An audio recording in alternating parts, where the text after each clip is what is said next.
Hello friends, நான் உங்கள் electrician. இன்றைக்கி ஒரு கஸ்டமர் கால் பண்ணார். என் கொல்லியில் ஆட்டோமேட்டிக் போர்டு ஃபிட் பண்ணணும், என் போர்டு எரிஞ்சு போச்சுன்னு சொல்லிட்டு நாமளும் புது போர்டு வாங்கிட்டு அந்த கொல்லிக்கு கிளம்பிட்டோம். போனோம். முதல்ல என்ன பண்ணோன்னா ஸ்டார்டரை ஃபுல்லாக செக் பண்ணோம். ஏன்னா புது போர்டு மாட்டுறோம், எதனா ப்ராப்ளம் இருக்குன்னு சொல்லிட்டு ஸ்டார்டர்லாம் செக் பண்ணல. ஸ்டார்டர் எல்லாம் கிளியராக இருக்குது. சரி, போர்டை மாட்டிட்டு கனெக்ஷன்லாம் எல்லாத்தையும் ஃபுல்லாக செக் பண்ணிவிட்டு திரும்ப கொடுத்தோம். போர்டு பர்ஃபெக்டாக ஒர்க் பண்ணிச்சு. சரி, மோட்டரை செக் பண்ணலான்னு சொல்லிட்டு போர்டுக்கு லைனை கொடுத்துட்டு திரும்ப மோட்டரை செக் பண்ணோம். மோட்டரும் சூப்பராக ஓடிச்சு.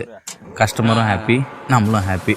இப்போ இந்த போர்டு நம்ம ஃபிட் பண்ணுறதுனால என்ன யூஸ்ன்னு பார்த்தீங்கன்னா, 2 ஃபேஸ் சப்ளை, 3 ஃபேஸ் சப்ளை, எந்த பவர் சப்ளையாக இருந்தாலும் பார்த்திங்கன்னா அந்த போர்டு ஆட்டோமேட்டிக்காக ரன் ஆகும்.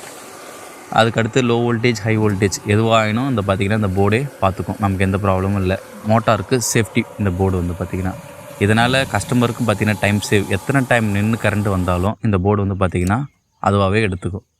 ஓகே ஃப்ரெண்ட்ஸ், தேங்க்யூ, பாய். நெக்ஸ்ட் வீடியோவில் பார்க்கலாம். இது போன்ற நிறைய வீடியோக்கள் பார்க்க சப்ஸ்கிரைப் பண்ணுங்கள், கமெண்ட் பண்ணுங்கள், லைக் பண்ணுங்கள். ரைட்.